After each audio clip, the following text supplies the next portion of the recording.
These long dog days of summer, I mean, we just made it through a heat wave. Mama was parched through this heat wave. I was hitting up Dunkin' every single day, and I will continue to probably for the rest of my days, but especially this summer. Dunkin' is helping everyone stay cool this summer with its lineup of refreshers. These drinks are packed with bold, fruity flavors and served ice cold. It's amazing. Dunkin' refreshers are the perfect afternoon pick-me-up. I like to start my morning with them personally, and then sometimes I go back for a second one because I'm just feeling crazy.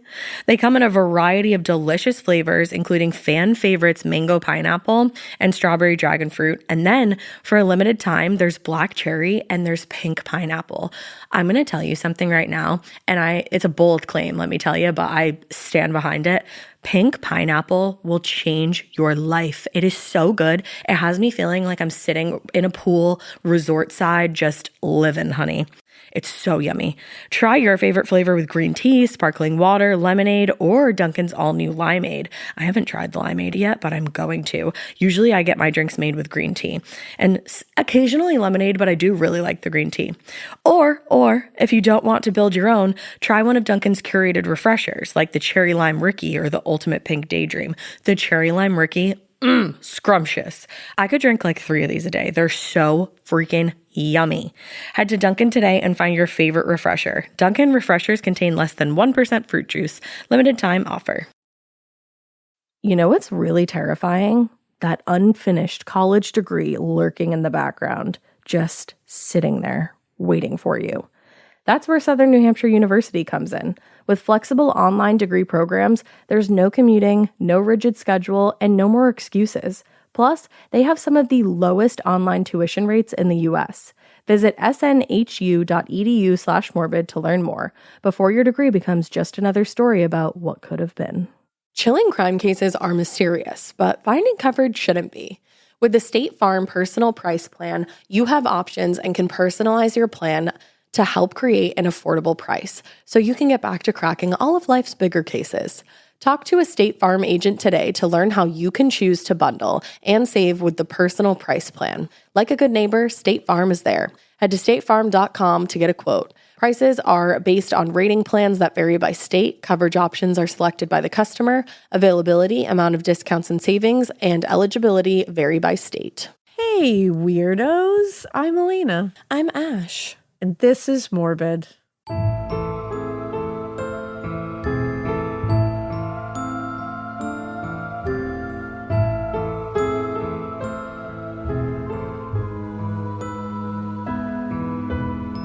It's morbid, and I was just whispering about my computer screen being too bright while Elena said, hey, weirdo. So You might have heard that. you probably heard that. You probably did. Probably did. Peas are a little hard, actually, currently.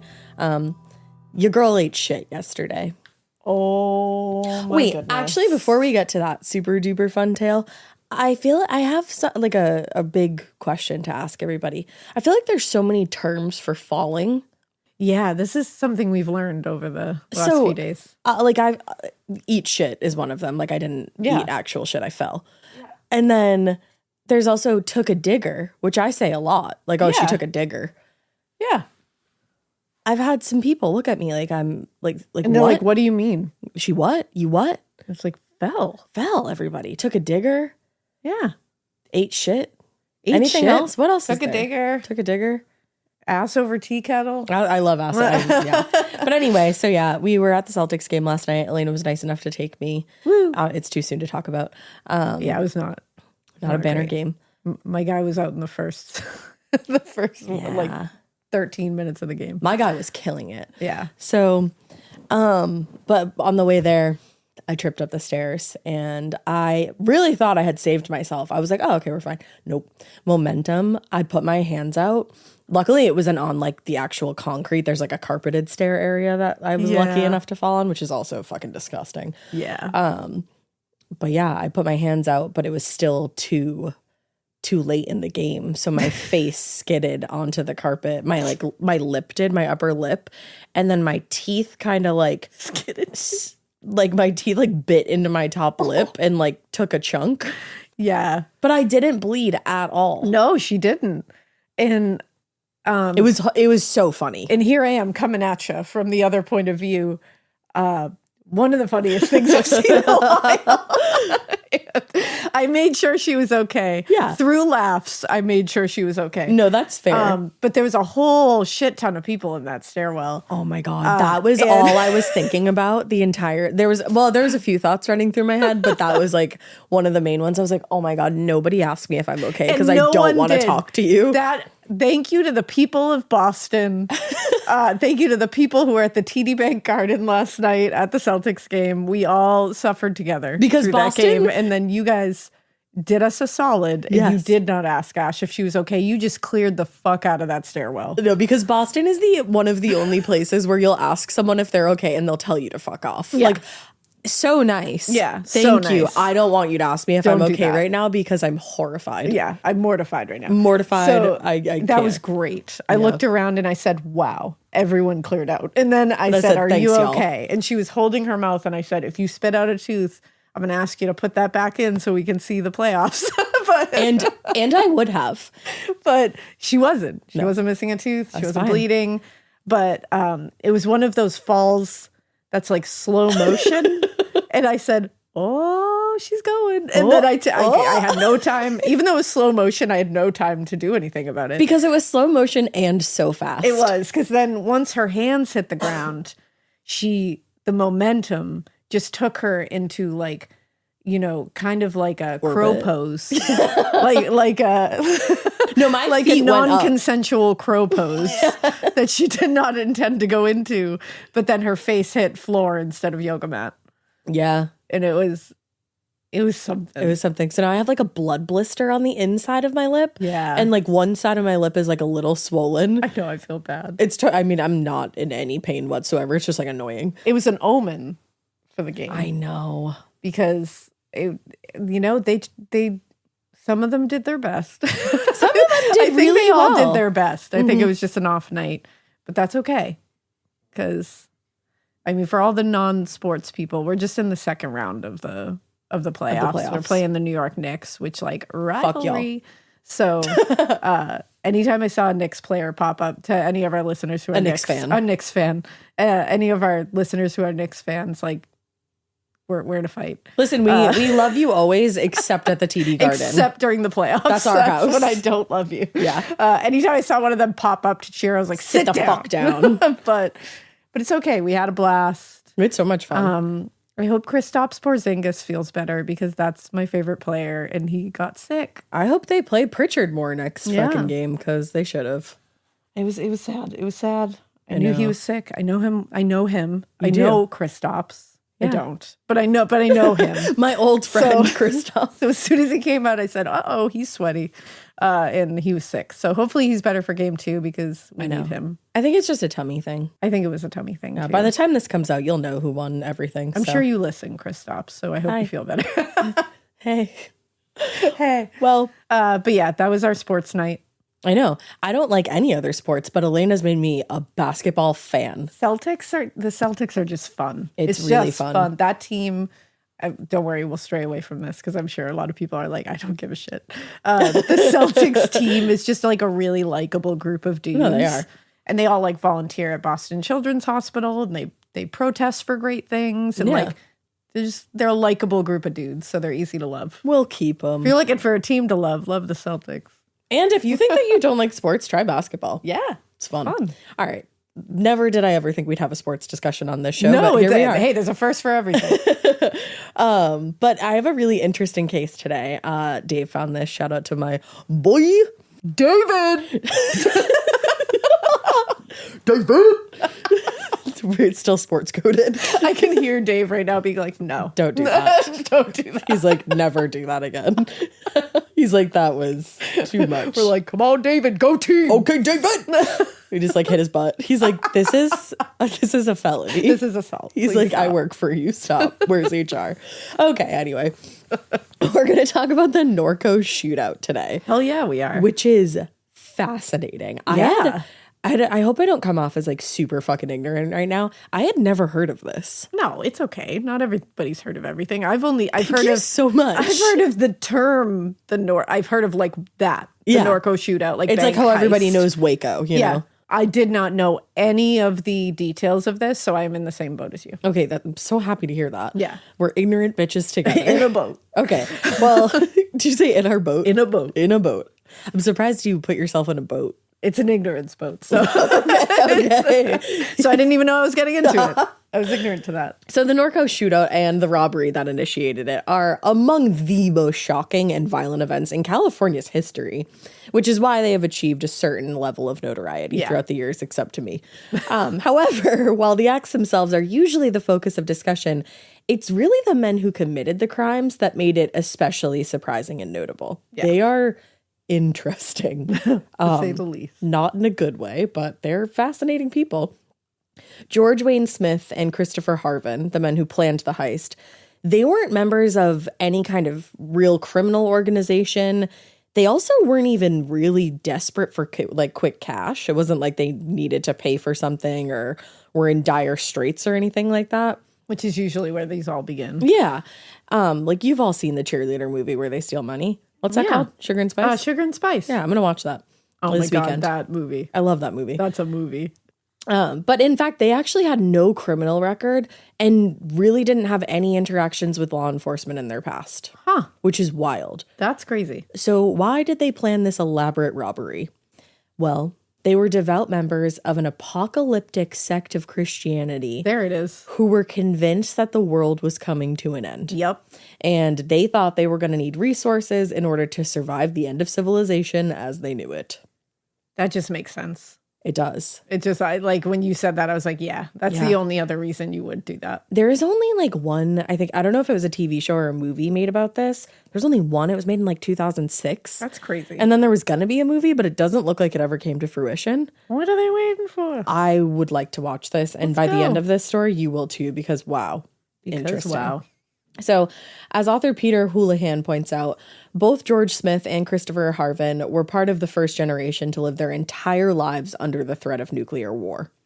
As kids, they spent their lives overhearing hushed conversations going on among adults about potential nuclear strikes, advanced weaponry, and of course the Cold War. And at the same time, the 60s and the early 70s was, as we all know, a time of revolution in various countries throughout the world. Mm-hmm. The front pages of newspapers had photographs of armed guerrilla fighters in South America, headlines about hijacked airplanes bound for Cuba. There was a lot going on. It was a scary time. Yeah, and that's traumatizing. It is. Houlihan, who wrote Norco 80, the true story of the most spectacular bank robbery in American history, said the key takeaway for both was simple. We're all gonna die. Which is traumatizing. It is traumatizing for sure. Now, having been born in the mid to late 1950s in Northern California, both men spent their formative years right in the middle of all this social, political unrest. And by the time they'd come of age, violent revolution wasn't just an abstract concept to them. It was regularly being discussed in bars and college campuses as a path forward to a new future. Yeah. Which is scary. That's horrifying. Yeah. I can't imagine. It's very dystopian. Very. Now, in 1973, George Smith had just returned from 2 years in Germany, where he trained as an artilleryman in the U.S. Army. His experience in Eastern Europe gave him insight into what life under an authoritarian regime pretty much looked like. And as an American, it was a very eye-opening experience for him. Oh, I'm sure. So he was very happy to be in the U.S. again and out of the Army. But all at the same time, he felt directionless and was looking for some kind of purpose, something to give his life meaning. Eventually, he found that meaning within the Jesus movement, which was very big at the time. The Jesus movement. It was straight up called the Jesus movement. Yeah, that really sells you on what it is. Jesus moves. Yeah, they don't bury the lead on that. They don't. It was a group of young people like himself who were somewhat conservative, but they also embraced the politics of counterculture, hippie kind of people, and maintained a healthy distrust of authority, which I'm sure he had after he left Germany. Oh, I'm sure. All things considered, the preachers within the Jesus movement really weren't that different from other born-again Christian preachers, but they have put a strong emphasis on the book of Revelations and specifically its end-time prophecies. I don't know if you guys have read that one. I have not, but I have heard some of the end-time prophecies, and they actually scare the shit out of me. They're real scary. And I'm not even a big God gal. No, I looked into it a little bit when we were interviewing Tobias Forge. Yes. Because, why not? And it's got a lot. It's got a lot going on. Yeah, there's like trumpet men, there's horses. Oh, yeah. It's not great. It could be agony if it happens. It wouldn't be fun if it happened. I'd leave. Yeah. But for somebody who believes strongly in these predictions, unlike ourselves, like George Smith did, the signs of the coming apocalypse were all around them every day. On a global scale, the Cold War threats of nuclear war were ever present. So was the social unrest that was occurring in countries all over the world. And closer to home, there was a lot of political and social divisions over everything, like there still is. Race, over gender, class, everything. Yeah. And it seemed to be pushing Americans closer and closer to the edge. And at the same time, industrial pollution was making the Earth's pretty much uninhabitable. So that's fun. Yeah, just slowly. Yeah. To George, who had been trained to interpret these prophecies by the Calvary Baptist Church, everything seemed to be lining up just as it was described in Revelations. And that, coupled with his time in the military and his experience with military-grade weaponry, not only did he know that the end of times were coming, but he also knew precisely how and with what weapons it would be fought. Ooh, scary. Now, for Christopher Harvin, things were a little bit different, still very dire and very apocalyptic, but different. Okay. Like George, he saw the signs of the impending apocalypse everywhere. But as somebody whose beliefs leaned more in the direction of like spirituality versus actual religion, like organized religion, he took a less biblical form of things. Oh, okay. According to Peter Houlihan, Harvin viewed signs of impending social collapse in the alignment of the planets, predictions of cataclysmic overpopulation, ecological disaster, and an array of other doomsday scenarios that gained traction during the decade. I hate that. Yeah, it's very interesting how in like very different groups of people, everyone is predicting the apocalypse in some way. Yeah, because it's everyone's biggest fear. Yeah. It's just like the biggest fear you can think of. It is. Yeah. Now, Chris and George somehow met in 1973. They were both working for the Cypress Parks Department. They both had grown up pretty similarly, but they did have very different personalities. According to Houlihan, George was evangelical, engaging, and outgoing. Chris Harvin was more stoner than seeker, a burnout rather than a believer. All right. I love how he wrote that. Like George, Chris had also joined the Army right out of high school. But his behavior and his attitude got him kicked out after just 2 months. Oh, damn. So you can see the differences between them. Yeah. But also how they aligned on a lot of the scarier topics that they like to talk about. Yeah. Which is a little creepy because it's like they had the same idea, just different methods of getting there. Yes. Basically.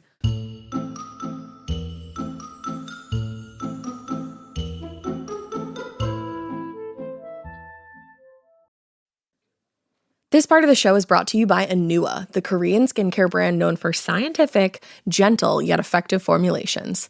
The latest from Anua is the Retinol Collagen Gua Sha Cream, a firming cream with a gua sha-shaped tip built right in. Have you guys heard of gua sha? It's that viral massage tool that moves fluid and tension out of your face. Less puffiness, a snatched jawline, honey, more definition in your face. Retinol firms and reduces fine lines, and collagen keeps your skin plump and structured. This cream has both of those things, arguably the most optimal combo for that snatched, lifted look all in one step. I am obsessed with the Gua Sha cream. First of all, it feels so cool to the touch. When you put that on your face, it's just like, this is lovely. It's like a little spa treatment that you can give yourself. I like to do mine at night after I get out of the shower. I rub the cream on my face with the little gua sha. I'm sculpting that jawline, honey. I got it on the cheekbones. And actually, I had a facial the other day, and the lady doing my facial, the professional, she said, "Do you use a gua sha at home?" And I said, "I do." And I said, "How did you know that?" And she said, "I didn't have those little like bumps in my chin or like different areas like that." So she could tell that I was using the gua sha. And I said, "Oh my God." I just feel like I wake up less puffy in the morning when I do it the night before. But you can do it whenever you want to. I, 10 out of 10, recommend this product. The Anua Gua Sha Cream value set is available at anua.com, already discounted. Use code MORBID for an extra 10% off. That's ANUA.com, code MORBID. Every good detective needs a partner to support them on important cases. Think of a State Farm agent like your sidekick, there to help you along the way in your search for coverage. State Farm can help you choose the coverage you need, whether it's for your home, car, boat, or even RV. With so many options, it's nice knowing you have help finding what fits for you so you can get back to solving all of life's bigger cases. Go to statefarm.com or use the award-winning app to connect with a local agent and get a quote. Like a good neighbor, State Farm is there. Every day I make countless decisions, but one of the easiest and the most important is securing my home with Simply Safe. The moment I arm my system, I know that my family and everything that I've worked for are protected. Whether I'm stepping up for the day or settling in for the night, that small action delivers something priceless. Peace of mind. I can focus on what matters, I can rest easier, and go about my day knowing Simply Safe has my back in a crisis. And I want the same confidence for you too. I absolutely love Simply Safe. Truly, the second I arm that system, I'm like, okay, everything's fine. And anytime I get anxiety about like a break-in or something, because I think that happens to all of us, I remember that I have a little panic button in my bedroom. So anybody trying to get into my house will really not succeed. And there's a bunch of other reasons why they won't too. Because with Simply Safe, millions of Americans enjoy the new standard in home security and greater peace of mind every time they arm their system, when heading out in the morning or when locking up each night. Visit simplysafe.com/morbid to claim 50% off a new system with a professional monitoring plan and get your first month free. That's simplysafe.com/morbid. There's no safe like Simply Safe. Getting scared is one thing. Getting a thrill is, well, you want more of those in your life. The Genesis GV70 is built to thrill, baby. A thrilling yet elegant design always makes driving the GV70 an exciting adventure.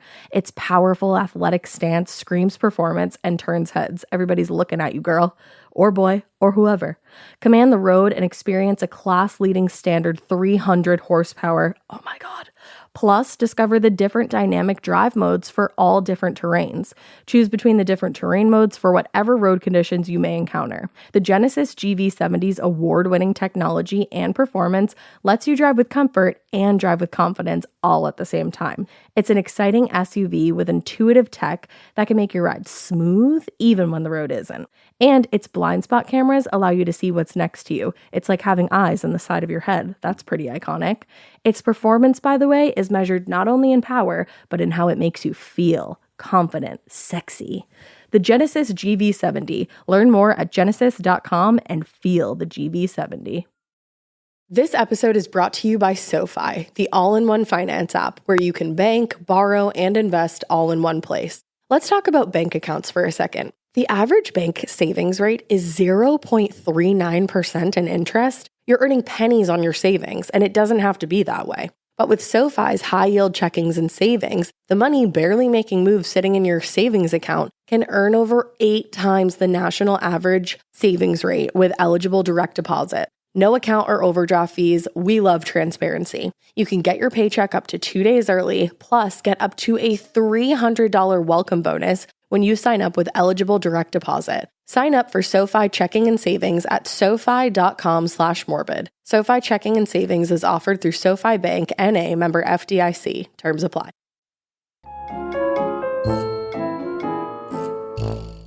But despite their differences in personality and temperament, they did bond over their love of camping, outdoor activities, music, guns, weed, and, the apocalypse.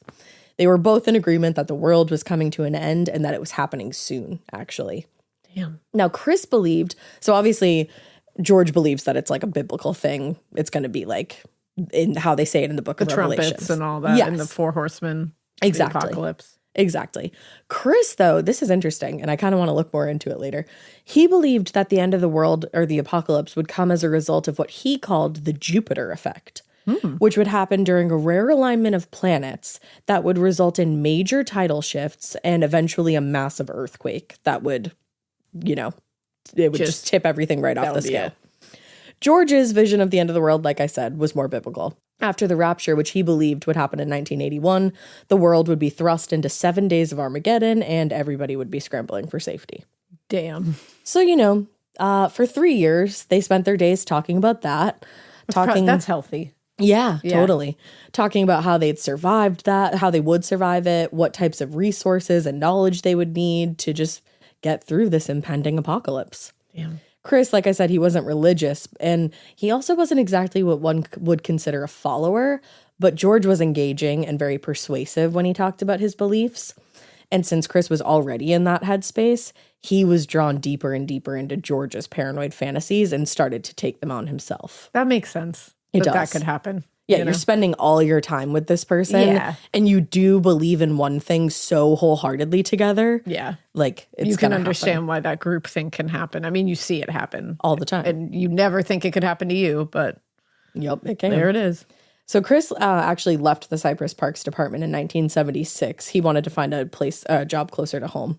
He had expected George would join him since their boss really seemed to hate George, but George stayed on for a few more years for whatever reason. And in the meantime, they remained incredibly close. And in 1979, they scraped together enough money for a $5,000 down payment on a small house in Mira Loma, California. And they financed a $56,000 VA loan taken out in George's name.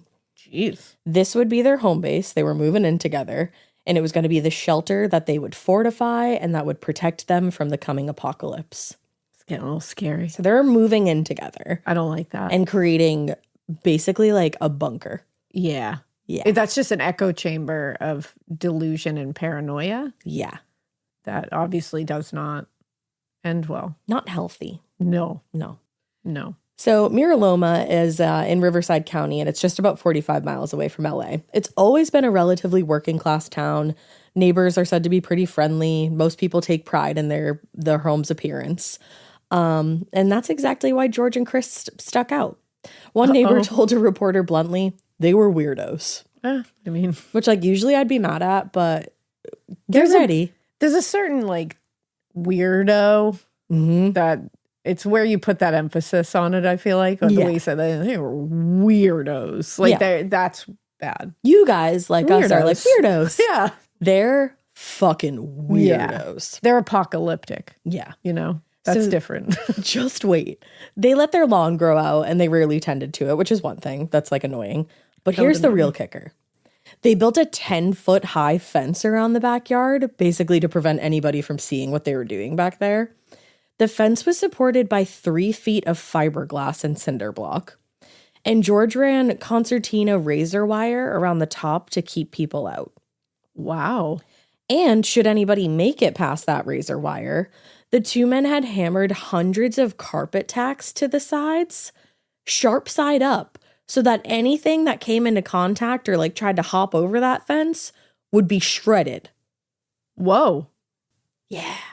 Whoa. Yeah. Just imagine like hearing the construction of that and then seeing it erected. That's a lot. I mean, I'd be like, that's your business. Like, you want to keep people out. Yeah. That's your choice. I'd be so nervous. But that's the thing. It's like, I would be like, that is like, you go off. Yeah. Like, I get it. Keep everyone out. A lot of people suck. Yeah. But this would make me nervous. It would not make me feel like you were someone that was approachable, okay to be around. Yeah. Like I'd feel like you were a dangerous person. Feel like it's the paranoia for me. Mm-hmm. I think that's where it takes me, is like the paranoia takes me into like you might be unhinged. Yes, definitely. You know, that goes past having like a gate or like a security system. It's also just real bold. Like, yeah, I want to put up a fence, but I'm nervous that it's gonna like rub my neighbors the wrong way. Yeah. Meanwhile, like they put up a fence with barbed wire essentially on the top of it. Yeah, they just said, we don't give a fuck. And it was 10 feet tall. That's wild. 10 feet tall. That's really insane. Yeah, I mean, they obviously don't have an HOA. It's taller than Kristaps Porzingis. Oh my God. It's taller than him. I hope you're feeling better. Full circle. So the fence was mostly successful at protecting their privacy, but on one occasion, a very brave loose dog managed to knock one of the boards free. Neighbors got a rare glimpse into the backyard. Luckily, it sounds like he just bumped into it. Okay, I was like, don't go in there. In my version of events, he's fine. Yeah, he is. But so people were able to peek into the backyard. Oh, damn. I'd be you right gotta there. Look. Face against fence. You're making a big stink of keeping it private. I want to know what it is. I need to know. You should have been a little more subtle about that. Yeah, 100%. One neighbor said, I seen them digging. They got a big hole. I know. Insert all the jokes here. But like, why are they digging a big hole? It's not okay. It's not. No, I'm very You're nervous 12. about that. According to more neighbors, George and Chris started what sounded like a construction project in the backyard around April 1980. For days, all neighbors heard was the sound of digging all throughout the day and the night. Okay, that would piss me off. That would piss me off. That's when I would get pissed off. And then it just abruptly stopped one day. Was anybody calling anybody? I don't know. I don't know what you would say, really, because I don't know if they're doing anything wrong. Like, I don't know if they're adhering to noise were there noise that. Regulations in the 80s? Probably not. I don't know. I don't know when that shit started. I'm not sure. But I'm like, I don't know. Don't start digging big holes in your backyard unless you have like something like a pool that's going to go in there. Yeah, do it during the daytime. Like something that you can show after and be like, this is why we did that. Yeah, come on over, swim like in our pool. And not even that, just like see that. You said no. Like, no, don't come over. But here, that big hole I was digging that made you all nervous? This is what that was for. Don't come over. You're not welcome, but that's what that was for. I also wonder if people were just like, I don't wonder. People were afraid of them for sure. Yeah. So that's probably why they didn't call. Yeah. You know what I mean? Yeah. So the fence kept out anybody who might take an interest in the greenhouse full of marijuana that they were cultivating in the backyard. Oh, that. But it also served to shield from view the larger project that they'd been working on. Because you don't put your marijuana operation in a large hole. Of course you don't. Neighbors didn't know it at the time, but what Chris and George were doing was building, you guessed it, a bunker in the backyard. There it is. George had come up with the idea a few months earlier. They were going to dig a tunnel leading from the garage to the backyard bunker so that they wouldn't have to go outside in the event of, an inevitable assault on their compound. I mean, okay. Yeah. The bunker they were planning would be stocked with food, water, all the essentials, and enough firepower to hold off an army should it come to that, which they, of course, believed it would. Yeah, this is getting scary. Oh, just wait. Now, there's no way of knowing at what exact point Chris and George's fantasies turned into like a dangerous reality, but it seems that 1979 was a critical year for both of them. In August 1979, George actually got fired from his job with Cypress Parks Department, and he started collecting unemployment. Not long after, Chris also became unemployed, and they just spent all day at that point talking, strategizing, coming up with plans on how to fortify the house. That's not good, man. Yeah. That is not good. Now, losing his job and becoming fully absorbed in violent fantasies was the last straw for George's wife. Yeah, he's married, everybody. I'm sorry. And they have a child. Oh, no. Yeah. A few months later, his wife took their daughter and left the house and George behind. Oh, man. Neighbor Anna Grimley told a reporter, she said she was going home to her mother. I mean, good for her. Yeah, she said, we're going to get you get the fuck out of there. That is no place for a child. Yeah. Losing his job, then his wife and his daughter, though, seemed to be the stressor that pushed George Smith from being, an evangelical guy with dark fantasies to being a fully delusional man with violent plans. Oh, that sucks. It does. By the end of 1979, Chris's wife, Lonnie, also moved out of the house, taking their young son with her because he also was married with a child. Why are you two parents? So many people are parents that should not be. So many people are parents. Now, unlike George, though, Chris's reaction to his wife and child's departure was a lot more reasonable. In a conversation with his mother, he told her he felt like his life was going down the tubes. So he got why he was like, my life's going down the tubes. Of course they left. He's probably like, why wouldn't they leave? Yeah. It's weird. He was weirdly rational in some ways, but in a lot of other ways, not so much at all. Yeah. But that feeling became even stronger when a few months later, he lost his job and apparently any motivation he had to continue participating in society. Awesome. At that time, Anna Grimley said, sometimes they work and sometimes they don't. They sleep in the day and they go out all night and they never talk to anybody. Ugh. Yeah. I don't like that. So by the spring of 1980, Chris and George were just barely getting by. They were working odd jobs here and there, and when they couldn't find work, they just collected unemployment. By that point, Chris's brother Russ had also moved in with them, but he too was unemployed more often than not and barely contributed to the household budget. Damn, this is going really well. Yeah, it's really not. Their collective financial situation had important implications in their future plans. George had already started to scrap his idea for buying a cabin in the Utah mountains, should the apocalypse come. Oh. But now, with the mortgage severely overdue, it was beginning to look like they might end up losing the house that they had worked so hard to fortify into this fucking apocalyptic bunker. Damn. And without their bunker, the likelihood of surviving the apocalypse seemed low, and for George, that was unthinkable. So one afternoon in late spring, Chris was sitting at the kitchen table when George came home with a former coworker from Cyprus, 21-year-old Manny Delgado, and announced that they were planning to rob a Denny's restaurant in Corona. Manny Delgado is the name of Jay and what's her name's son in Modern Family. Okay, I thought that Jay and Gloria. I almost said Julia. I couldn't think of it. I thought that too. Manny Delgado. As soon as you said that, I was like, I'm so happy you said that, because when I read that name, I said, I know that person. Yep, you do. I know that. You know character. that person. Well, this is a very different Manny. This is a very different Manny Delgado. He's not very in touch with his feelings. Okay, so very different. This Manny Delgado, they were going to rob a Denny's restaurant. Yeah, that's not great. Chris was like, that's stupid. If you're going to rob anything, why wouldn't you just rob a bank? I guess valid criminal thinking. I guess so. Not rational thinking. No. To George, robbing a Denny was just a means to an end, something that would give them enough to cover the mortgage and maybe finish building the bunker. Wow. But Chris was right in theory. If they were going to take a huge risk, they might as well just be more ambitious. Yeah. And again, that's just criminal thinking. Yeah, criminal thinking. For Manny, who already had one child at home and another on the way, one robbery was just as good as the other. So he was like, yeah, that's fine. I'll still do that. Yeah, why not? I got a baby on the way. Like I said, different Manny. Yes. As for Chris, he already bought into the end times fantasies that George had been spinning for nearly a decade at this point. Damn. And saw no reason why they shouldn't take the risk. But there was just one thing. Chris told George, I'm not going into any bank unless we're armed up. I won't get taken alive. Ooh, that's scary. That's very scary. Yeah. Oh, it's going to get a whole lot scarier, girl. Just that way of thinking. Yeah. A few weeks later, Manny Delgado quit his job at the Cypress Parks Department and told his people at work that he was moving to Arizona. Not true. He also recruited his 17-year-old brother, Billy, to be their getaway driver. Sadly, Billy had been diagnosed with rheumatoid arthritis a few years earlier. Yeah.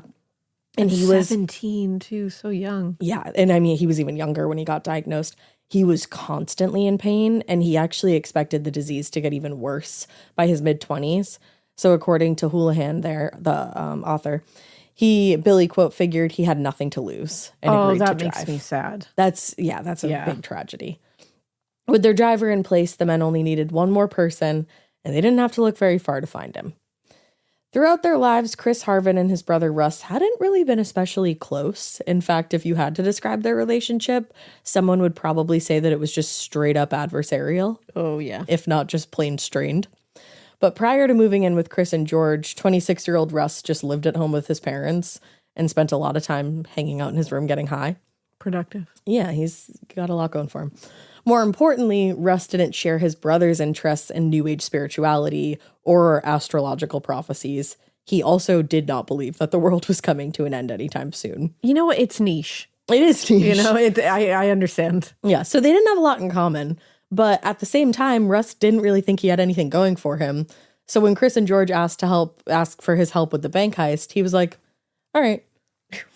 Damn. Sure. The amount of people in this story that are just like, you know what? We might as well rob a bank. It's like, I've never been in a place where somebody would say, do you want to go rob something? And I'm like, well, I don't have anything else going on. So I have no plans that day. I've been bored. I've been in a place where I didn't have a lot going on.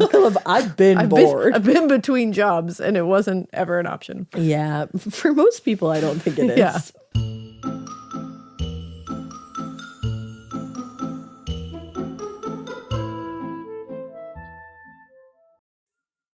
Getting scared is one thing. Getting a thrill is, well, you want more of those in your life. The Genesis GV70 is built to thrill, baby. A thrilling yet elegant design always makes driving the GV70 an exciting adventure. Its powerful athletic stance screams performance and turns heads. Everybody's looking at you, girl, or boy, or whoever. Command the road and experience a class-leading standard 300 horsepower, oh my God, Plus, discover the different dynamic drive modes for all different terrains. Choose between the different terrain modes for whatever road conditions you may encounter. The Genesis GV70's award-winning technology and performance lets you drive with comfort and drive with confidence all at the same time. It's an exciting SUV with intuitive tech that can make your ride smooth even when the road isn't. And its blind spot cameras allow you to see what's next to you. It's like having eyes on the side of your head. That's pretty iconic. Its performance, by the way, is measured not only in power, but in how it makes you feel confident, sexy. The Genesis GV70. Learn more at genesis.com and feel the GV70.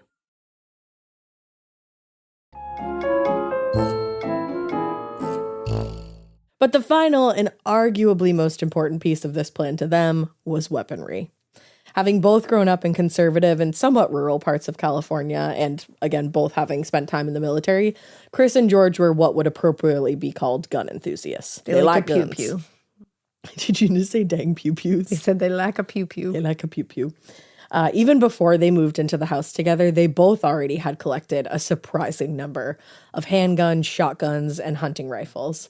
But as far as they were concerned, that collection still wasn't enough. I'm going to clear my throat for the next part because it's going to take me a minute. That spring, Chris and George withdrew the rest of their savings, all of it, and went to a local gun store and picked up more weapons, including, I hope I say these all right, I'm not a pew-pew enthusiast, so I'm doing my best, a semi-automatic handgun, a Heckler Koch and HK93, a top-of-the-line .223 caliber German assault rifle, similar to that used in military combat. Oh.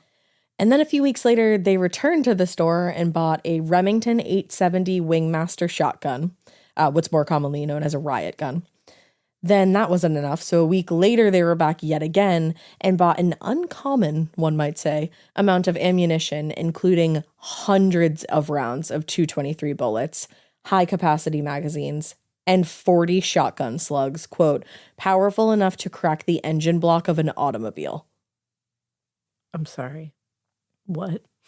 A month later, after working some day labor jobs, Chris went to another gun store and purchased a Colt AR-15 assault rifle and a large number of 40-round high-capacity magazines. Did anyone at that first gun store say, they're coming in a lot and buying a lot of guns? I would think so. No one was sitting there being like, what you doing? Yeah. Maybe keep an eye on that person. I'm not sure. Because, like, what business do you have coming in getting that much shit weeks apart? It's very strange. I'd be concerned. It's very strange. Obviously, today we would all be like, what the fuck are you doing? You would think any day, though. That's a lot of guns. It is. And a lot of ammo. Yeah. So with their arsenal, I would say more than fully stocked. Yes. George and Chris... It runneth over. It runneth over. They now turned their attention to making explosives. Oh, because, you need that too. Mm-hmm. Using recipes found in the notorious anarchist cookbook, they created dozens of fragmentation grenades from PVC piping and beer cans filled with gunpowder and shrapnel. That's so fucking scary. It is scary. The grenades were fashioned in such a way that they could be fired from the Remington Wingmaster. Shut the fuck up. Effectively making it a grenade launcher. What the fuck? Yet even the addition of dozens of improvised explosives still wasn't enough for George, who still felt they needed more guns. A few days later, he returned to that first store, which I'm like, now you really gotta ask questions. You gotta ask that guy about this. Where he purchased a .223 rifle, and this time a second Colt AR-15 and a Heckler & Koch HK91. An assault rifle modeled on the AR-15, but that fired larger and more destructive .30 caliber rounds. The fact that no one was concerned about this is disconcerting to me. Yeah, you would say so. Yeah. So with these last purchases, they had everything they thought they needed to pull off the bank job, finally.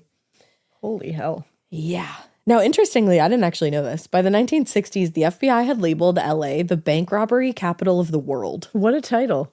I know, with 1 in every 4 California robberies occurring in Los Angeles County. Holy shit. Isn't that fascinating? Imagine taking a job as a bank employee there? No. At this time? I cannot. According to Houlihan, this was mostly because the city had a significant number of banks and was built within a network of freeways, which made it easy to rob a bank and get away quickly. Ah, that makes sense. So all that to say, robbing a bank in the 70s and 80s was a pretty easy way to make money with relatively low risk, assuming you could get away from the scene before the police got Which there. is wild. It is. It really is. By 1980, robberies had increased across America, with an average of 6 banks being robbed each business day. Holy shit. Yeah, and more than 1,500 banks robbed a year. And now you never hear about a bank robbery. No, not at all. Yeah. So that meant, if nothing else, law enforcement officials and bank employees had gained considerable experience with robberies and now had many protocols in place to deal with situations like that. Under the circumstances, it would have been in the gang's best interest to keep things as simple as possible and just do what other successful bank robbers did. Rob a bank in downtown LA, get away from the scene as quickly as possible, and disappear on the freeway headed toward one of California's more forgettable towns. Yeah. 1, 2, 3, done. Keep it simple, stupid. But George Smith had other plans. Of course he did. And George's the plan was simple. In mine, it was not. The 4 men would enter the Norco branch of the Security Pacific Bank in the afternoon, while Billy waited in the getaway van outside. Each would be armed, Chris with the HK-93, Russ with the Colt AR-15, and George with the Heckler rifle, and Manny with the riot gun. Each man would also carry a semi-automatic handgun and large amounts of ammunition just on their person. In the van, Billy would have the other AR-15 on the passenger seat beside him, and he too would have a handgun. Holy shit. Yeah. They had also loaded around 3,000 rounds of ammunition into a duffel bag stashed in the back of the van, as well as a dozen grenades, 3 Molotov cocktails, and a box of beer bottles that were filled with gasoline and a detonation device. Holy shit. The serial numbers on the guns were all covered with black electrical tape so that they wouldn't be able to be read on the security camera footage and traced back to Chris and George. They really thought of everything. They did, kind of. Before heading to the Security Pacific Bank, George was planning to place a small explosive under a gas main about a mile from the bank. His plan in his head was that before they entered the bank, he would detonate that bomb, creating a diversion to draw authorities away from the bank, giving the robbers more time to escape. Which seems like it would make sense. Yeah, smart in a criminal way, in theory. But there was the matter of transportation to think of. Yeah. None of them owned a vehicle that would carry all 5 men. Oops. And their arsenal of weapons would never be carried in a vehicle that they owned. So, and it also wouldn't carry the money that they planned to take with them. So that was a big problem. That's a problem. Yeah. But George's solution was that they would drive to a large parking lot several miles from the bank and just steal the first van they saw. That is risky as fuck. It is. Wow. He said from there, Billy would drive the van with the rest of them in the back. The gas main explosion would occupy emergency services for hours, and that would give them ample time to escape. So that's his plan. It's also crazy that there's 4 of them going into this bank because it's like the 4 horsemen of the apocalypse. Good point, dude. I'm like, I wonder if they planned that. I know, because you would think 4 people is like too many. Yeah, it feels like way too many cooks in the kitchen here. Yeah, that's a very good point. Yeah. And like haunting. Isn't it? So according to Peter Houlihan, George Smith broke cardinal rule number 1 when it comes to bank robbery. He robbed his own bank.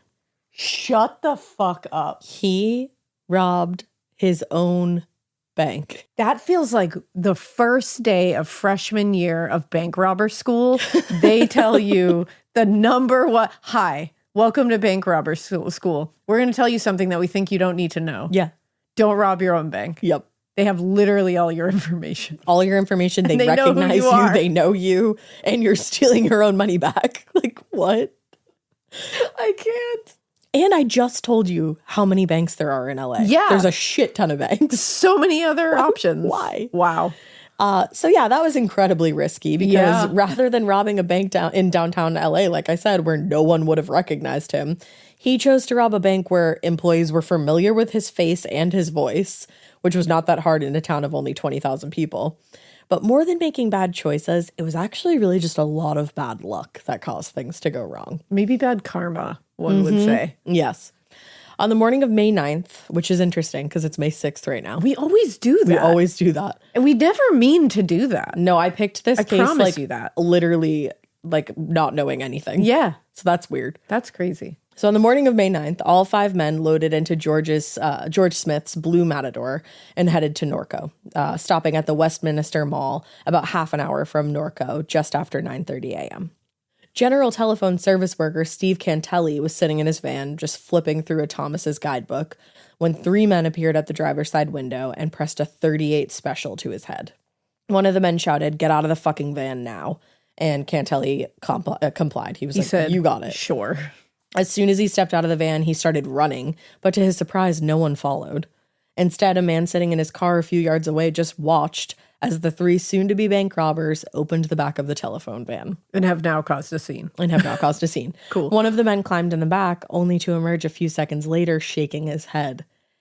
As indicated by the sign on the outside of the van, in probably very large letters, it was a telephone service vehicle, so the rear cargo area was fitted with shelving and full of equipment. So it wasn't going to work for what they needed it to. My goodness. But not seeing any other vans in the lot, the men returned to the Matador and the witness watched as they fled the scene. Wow. So now they've been spotted. You guys are killing it so far. Now they've been spotted and they still don't have a getaway car.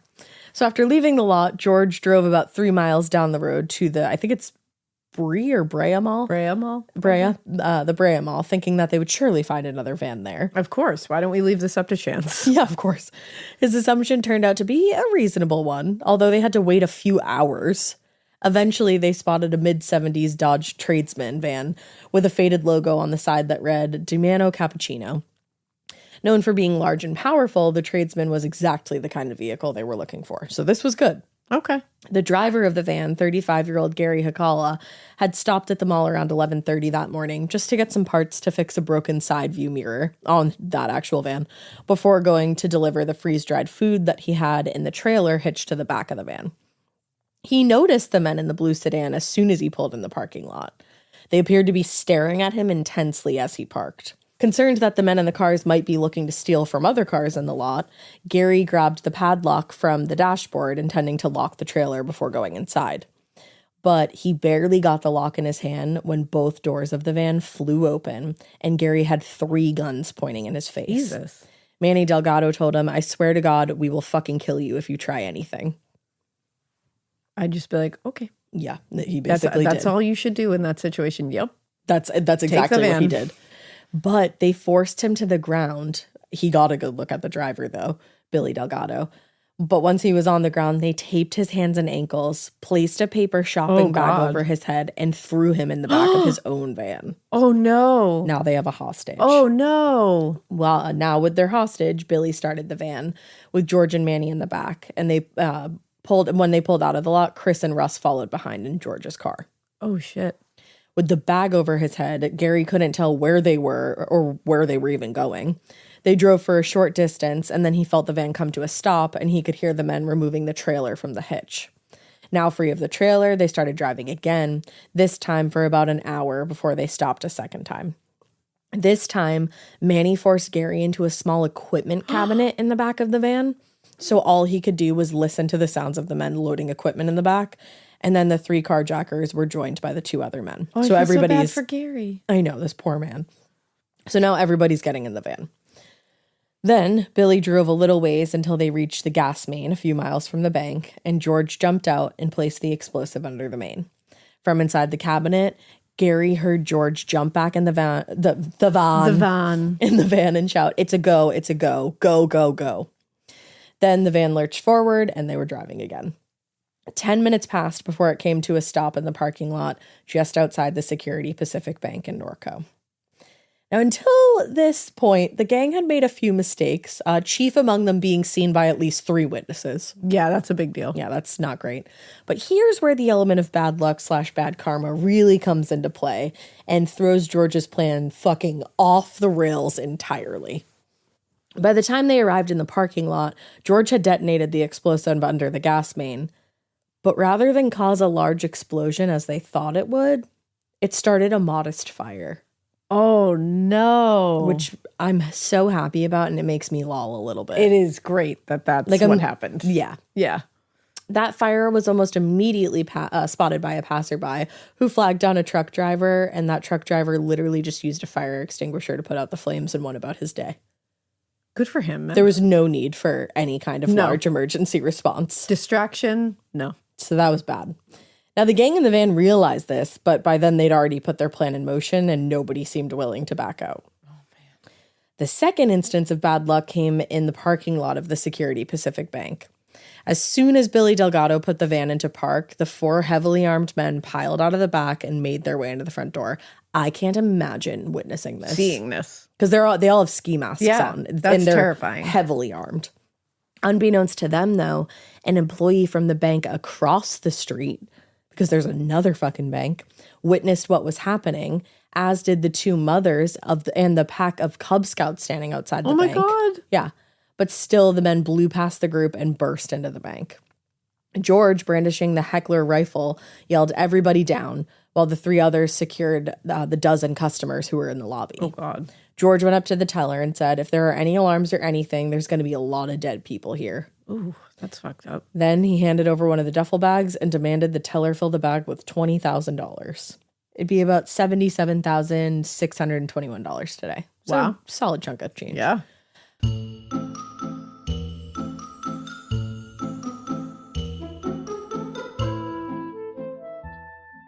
This episode is brought to you by SoFi, the all-in-one finance app where you can bank, borrow, and invest all in one place. Let's talk about bank accounts for a second. The average bank savings rate is 0.39% in interest. You're earning pennies on your savings, and it doesn't have to be that way. But with SoFi's high-yield checkings and savings, the money barely making moves sitting in your savings account can earn over 8 times the national average savings rate with eligible direct deposit. No account or overdraft fees. We love transparency. You can get your paycheck up to 2 days early, plus get up to a $300 welcome bonus when you sign up with eligible direct deposit. Sign up for SoFi checking and savings at SoFi.com/morbid. SoFi checking and savings is offered through SoFi Bank, N.A., member FDIC. Terms apply.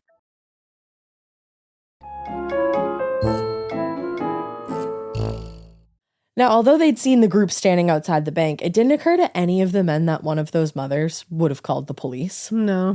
But it wasn't the group outside the bank who had alerted the police. Huh. It was the bank teller across the street who saw them get out of the van. And their run of bad luck was only just getting started. They were in the bank for a little over 2 minutes, but the report about the robbery had gone out over the police radio while they were still inside. And the closest deputy, Glenn Belaski, was sitting in his cruiser at a stoplight, literally around the corner. Wow. Around the corner. Around the corner. So Belaski raced over to Security Pacific, which also, it's just so wild to me that they robbed a bank called Security. Yeah. That really hit me as well. That's a bad omen, you know? Yeah, that's not good. But anyway, he raced over and pulled into the lot while the 4 men were still inside. But from his position in the van, Billy Delgado could see the wave of sheriff's officers arriving at the bank. And he grabbed his walkie-talkie and fumbled with it before alerting George that the police had arrived. Now, in a panic, they grabbed whatever money they could and made their way out the front door. From inside the bank, several of the customers heard a voice shout, "There's one," and then everything was drowned out by the sound of gunfire. Oh, no. The first thing Deputy Belaski saw when he looked up from his police radio was Manny Delgado step right in front of his cruiser with the riot shotgun aimed directly at him. Shit. So he threw himself down across the bench seat, like within seconds, avoiding having his head blown off. Holy shit. Yes. Like, that weapon is insane. It would have been wild. From that point forward, the scene was absolute chaos, with Riverside Sheriff's deputies firing in the direction of the men who had now spread out behind the area around the van. Then Belaski heard George shout, "We've got a hostage in here," but his voice was quickly blocked out by the sound of bullets just ripping through the metal of cars in the lot. Can you imagine being the hostage, Gary? No. And remember, he's about to talk about him. He's in a cabinet, like a tiny cabinet. He's prone to get shot here. Oh yeah, and they don't even know he's in there. And he's hearing like a ton of cars around him getting shot and just gunfire. Yeah. So from inside the cabinet in the back of the van, Gary Hikala was fucking terrified. Later, he told the jury, "I heard a lot of gunfire, an awful lot of gunfire. I heard shots of something hitting the outside of the van." Oh my God. And through all the chaos, he then heard the 4 men climb into the van, and the vehicle started up and they started moving. But they didn't make it very far when the car came to a complete abrupt stop, clearly having hit something. What Gary didn't know at the time was, as the van sped out of the parking lot, Deputy Belaski aimed his shotgun at the driver's side and fired. the round of buckshot hitting Billy Delgado behind the ear, killing him instantly, and sending the van careening into a telephone pole. Oh, wow. So now their getaway driver is dead. Holy shit. And 17 years old. 17 years old. As soon as that happened, the other men piled out of the van and ran, just leaving Gary behind, their hostage. Huh. But again, like you said, people don't know he's in there. Certain they were gone, though, he managed to smash his way out of the cabinet and found the cargo area of the van, quote, filled with shell casings, broken glass, money, guns, and what appeared to be bombs. Holy shit. Imagine coming out and finding that. And trying to make your way around that while going outside, but also you're coming out of the same van that they were just in. So you don't want them to think that you're one of them, and it's like... Yep, exactly. So still bound at his wrists and ankles, he managed to get to the broken window and yelled, "I'm a hostage, help me." With a slight push, he fell out. It's fucking horrifying. He fell out of the back door of the van and managed to crawl to safety on the other side of the street, which is just astounding. Yeah. Now, Norco isn't now, and it wasn't then, a very heavily populated town, but it was busy in this area the afternoon that when the shooting began. Outside the bank on one of the town's main streets, several drivers just sat in awe as these heavily armed men poured out of the wrecked van and a horde of sheriff's deputies trailed behind them. Countless residents had already been alerted to the shootout since bullets had begun tearing through cars, businesses, and houses all around the bank. Yeah, you got to think about that. There's people just going about their lives here. Right, exactly. Now, at first, Manny Delgado tried to lift his brother's body from the driver's seat, either to carry him out of the van or just to move him so somebody else could drive. But the position of Billy's body and the density of the dead weight just made that impossible. So Chris and George grabbed the duffel bags full of guns and made their way out the back door, with Russ and Manny close behind them. As soon as they were outside the van, Chris and George started firing in the direction of Belaski's cruiser, where the deputy was ducked behind the front right tire. This must have been horrifying. Yeah. By that point, he'd been struck several times in the face, arms, and shoulder, but he was continuing to engage the men until additional deputies arrived. My God. Brave Holy man. shit. Brave man. By the time deputies Charles Hill and Andy Delgado arrived on the scene, the remaining 4 bank robbers were out of the van and still firing in Belaski's direction. Andy Delgado drew their attention and gunfire, while Charles Hill made his way over to Belaski, who was now bleeding heavily. Yeah. Fortunately, Hill was able to get Belaski back to his cruiser and evacuate him to the nearest hospital, though. Damn, he is, that's like heroic shit. Like, name something more heroic. It's insane.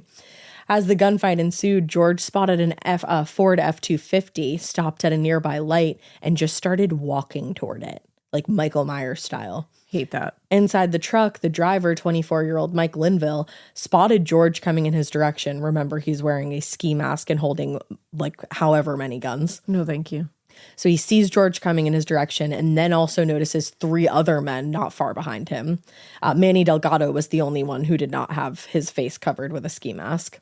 And they were all also carrying large green duffel bags. So he's like, I'm good. He's like, that seems conspicuous. Yeah. So they're so they're waving, they're like weaving around cars, pointing their guns at drivers and passengers. It's very clear that they're looking for a new vehicle.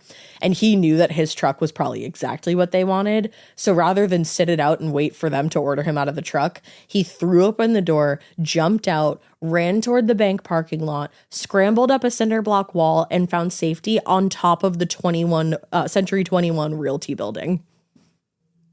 Like essentially scaled a wall. Literally brilliant. It is. Just, I mean, like self-preservation wise, that is, and also you're saving other people. Saving a lot of people in that area by just being like, you know what? This is probably what you want. So you can take it, let the police deal with it, and we're all safe now. Yup. So good for him. Yeah. Good for him. I just love that he scaled a cinder block wall and found safety on a roof. He assessed on a roof. He assessed the situation. He said, I got what they want. And he just said, bye. Yeah. And then he just went on a roof. Smart. I would go on a roof. He's safe. Everyone else is safe. Good job. Let's go. Good job. Everyone else is not quite safe yet, but he saved a lot of people. He tried. So when the officers finally heard a break in the shooting, they looked up to see all 4 remaining robbers climbing into Linville's now empty truck. 3 of the men were in the cab of the truck, while another stood in the bed holding an assault rifle. I'm just going to give you all a minute to conjure that in your mind. Yeah. That's a terrifying image. It's not an image you want to think about. No. They also now appeared to be in no hurry as they took their time loading the truck and then pulled out from the intersection and headed in the direction of the Little League field on the other side of town where they had stashed George and Chris's cars. I don't like that at all. Yeah. The fact that they're not in a hurry now is freaky. And that they stashed the cars at a Little League field? Upsetting. Gross. Now, as Chris drove the truck, George studied the wound in his leg where he'd been hit. It was bleeding real bad, and he didn't know what he could do to make it stop, so he tied his bandana around it as a temporary solution. Everyone else remained silent, likely reflecting on how George's simple plan had gone so fucking badly. I know I would be if I were in their situation. I'd be like, what the fuck did we get ourselves into? But as they neared the Little League field, they encountered yet another problem. Having heard the call go out over the radio, the local fire department used their trucks to set up blockades across the town to make sure they blocked the main escape routes. Yeah, they did. Smart. Yeah, they did. So Chris cut down a side road, though, to avoid the blockade, and soon they were barreling down the back roads of Norco, desperately making their way toward the freeway. Oh, shit. The plan had worked, at least in as much as it had got them to the freeway, but it also allowed the horde of law enforcement officials to catch up to them. With Chris driving, Manny sat on the frame of the passenger door, just firing Chris's HK-93 in the direction of pursuing officers. Fucking A. Sitting on the frame of the passenger door as they're driving, just firing at police officers. So scary. Meanwhile, Russ Harvin was positioned in the bed of the truck, filing his assault rifle in their direction as well, and occasionally tossing homemade grenades at them. Yeah, no big deal. Yeah. As they raced through San Bernardino County towards the Sierra Mountains, Chris and Manny were largely successful at keeping pursuing officers at a distance because they're throwing fucking hand grenades. And they were also picking off any vehicles that got too close. By the time they reached the area around Mount Baldy, Chris had put enough distance between them and their deputies that the pursuers didn't immediately see the truck turn off a rural road. Rural road. So hard to say, toward the mountain. So now they're like a little bit out of sight. Eventually, the deputies did find the truck at the dead end of a service road, but they were completely unaware that they had driven straight into a trap. Oh, no. Now, bottlenecked on a dead-end road, there was no way for them to turn around or retreat quickly. Shit. In fact, by the time lead deputy James Evans realized the truck was empty, it was already too late. The four men emerged from around the truck and started firing in his direction as he took cover behind his cruiser. In returning fire, he managed the incredible achievement of hitting Chris Harvin from 75 feet away. Whoa. Yeah, using just his service revolver. Shit. The bullet sent Chris flying back into the dirt, but the other three continued firing, and the next time Evans popped up to return fire, he was sadly struck in the head, killing him. Oh, no. Yeah, he's a hero too, though. Aww. As the remaining deputies attempted to return fire, they too were struck by the hail of gunfire, sustaining injuries of various degrees of severity. The death of Deputy Evans gave Manny, Russ, Chris, and George enough time to retreat further into the woods, though, and up the mountain. Now they're fleeing into the mountains? They're literally going out to a snowy mountain. Fuck that. Yeah. Fleeing to Mount Baldy was surely never part of George's plan, but like a lot of other aspects of the robbery, it reflected the reality that they were way out of their fucking league. Yeah. At least criminally speaking. In their panicked attempt to escape, they fled up the mountain, which meant that the only way to actually escape was to go back down the mountain. Yeah. So in that case, all the sheriff's department and now the newly arrived SWAT team had to do was wait them out, and eventually they'd get them. Yeah. Now you're stuck. Right. But the only question was, would they take them alive or dead? By the time the sun had gone down, Mount Baldy was surrounded by hundreds of law enforcement officers from Riverside and the surrounding counties, as well as federal agents. That must have been crazy. Yeah. In killing Jim Evans, the gang had upped the ante significantly, and it seemed unlikely that they were going to be able to escape. Oh, yeah. It's like now you've killed the cop. You killed a cop, yeah. You shot a cop in the head. Mm-hmm. In the meantime, officers accompanied tracking dogs up into the mountains, following the trail of blood left by Chris and George, who were both now bleeding heavily from gunshot wounds. Wow. Throughout the night, occasional bursts of gunfire could be heard from and around the mountain, but for a few hours at least, the chaos seemed to settle. The following morning, deputies and SWAT members finally cornered George, Chris, and Russ in a snow-covered patch of mountains. They were soaking wet, freezing, exhausted, and Chris and George had lost a lot of blood. By that point, they'd become separated from Manny Delgado, who was tracked by officers with dogs. But as soon as deputies closed in around him, he took his own life rather than be taken into custody. Wow. Yeah. In the end, the crime scene was the largest in U.S. history, stretching out more than 50 miles from Norco into the San Gabriel Mountains, and littered with thousands of spent shells, shrapnel, and other debris from the shootout. Holy shit. In the fight, more than 36 cars were destroyed.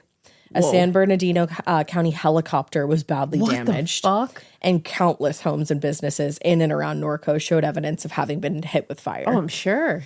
And there was the human cost. In addition to the murder of Deputy Jim Evans, Billy Delgado had been shot by the police and killed. His brother Manny had taken his own life on Mount Baldy. Throughout the ordeal, at least 8 officers sustained serious injuries, and 3 civilians were injured. Oh, I'm surprised it wasn't more. I am too, actually. And as for the money they had stolen, most of it flew out the window of the truck as they made their getaway. You've got to be fucking So this was all for naught. This was for literally nothing. Yep. In the days that followed, none of the bank robbers were compliant, and it took law enforcement officials some time before they were even able to identify them. Because remember, these people have no past criminal history. Yeah. That's what's even scarier. It's insane. They really went for it. In the meantime, the press descended on Norco looking for any information on the robbers or any firsthand counts of the robbery. Security Pacific employee Tim Murphy told a reporter, "It was scary. They looked and acted like commandos. They were professional and they didn't mind shooting." Yeah. Other residents in Norco were simply stunned that the robbery had happened at all. One resident said, "Things like this just don't happen. Well, not here anyway." Because it's so massive. Like, what a scale. And like I said, this is a small town. It's like 20,000 people. Yeah. A week later, all 3 men were arraigned on 40 separate charges, including willful murder, armed robbery, and killing an officer during the commission of a robbery. In his statement to the press, Assistant District Attorney Tom Hollenhorst noted the charges included 4, quote, special circumstances that could very likely lead it to becoming a death penalty case. But despite the crime having occurred across multiple jurisdictions, the federal government deferred the case to the Riverside County District Attorney for prosecution. The case was delayed several times in the months that followed, and the 3 men didn't end up going before a judge until the summer of 1981, so almost a year passed. Wow. After several months of testimony from witnesses and multiple sheriff's deputies, the jury deliberated for 16 days before emerging to find them, all 3 of them, guilty on 45 counts. Holy shit. Including 2 counts of murder for Billy Delgado and Jim Evans, one of their own, and a police officer, and 25 counts of attempted murder. Damn. Yeah. Despite the complexity of the case and the number of delays, the prosecutor, Jay Hanks, never doubted that they would receive a guilty verdict. He told reporters, "I would not have been surprised to have seen some charges compromised, but I fully did expect to see the murder charges stand." But I'm sure it surprised him that they got convicted on almost like every single count. Yeah. I mean, that's a risk you take. With that many counts, you assume a lot are going to fall off. But the fact that they got all of them on 45 counts. Holy shit. So the following month, all 3 were sentenced to serve the rest of their lives in prison without the possibility of parole. And the world didn't end. Today, George Smith is serving his sentence at Richard J. Donovan Correctional Facility in San Diego, and Chris Harvin is serving his sentence at the California State Prison in Vacaville. Russ Harvin, his brother, died from heart failure in December of 2019. Damn. But I just think it's absolutely insane that they went to all this. I don't even want to say like all this trouble. There's not even a word for all this nonsense. All this chaos, all this nonsense for money to fortify a bunker for the end of the world. And the world is still going.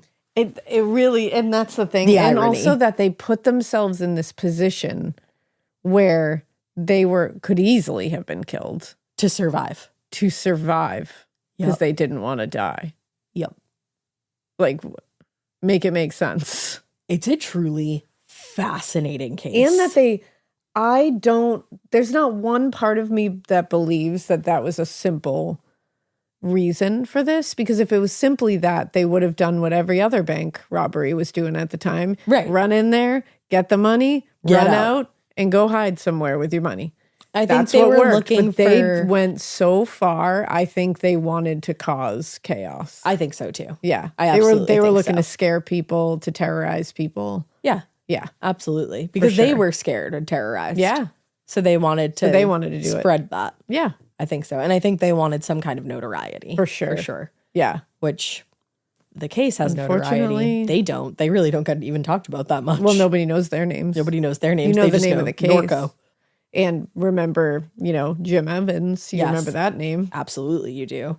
But yeah, fuck those guys. Fuck them. Fuck those guys. Fuck them. But damn, what a ride. Truly, from start to finish. Yeah. It just, that case takes off and you're just like, you're like, I'm sorry, what? Hello? But yeah, it's tragic that an officer lost his life, and many others had to spend weeks and weeks healing from like insane injuries. Oh, yeah, people were hit with grenades. That's fucking and shrapnel and crazy, all kinds of shit. And people had to repair their homes, their businesses, their cars. Like, imagine that. Like, imagine as like a stray bullet comes through your door. Like, and forget like all the time spent healing and the, all of that. Just the trauma. Oh yeah. Even for somebody that wasn't hit, but that just witnessed that. Exactly. You would be so fearful to leave your house ever again. Yeah. Can't imagine. Of course. Can't imagine. No. But damn. With all that being said, we hope you keep listening. And we hope you keep it weird. But not as weird as that. If you think the end of the world is coming, you page Buffy. Exactly. And, if the world is ending, there's nothing we can do to stop it. That's the thing. Just ride it out, man. Just vibe until then. Fine. Yeah. We're good. It's all good. Love you. Baby. Love you, mean it. Mwah.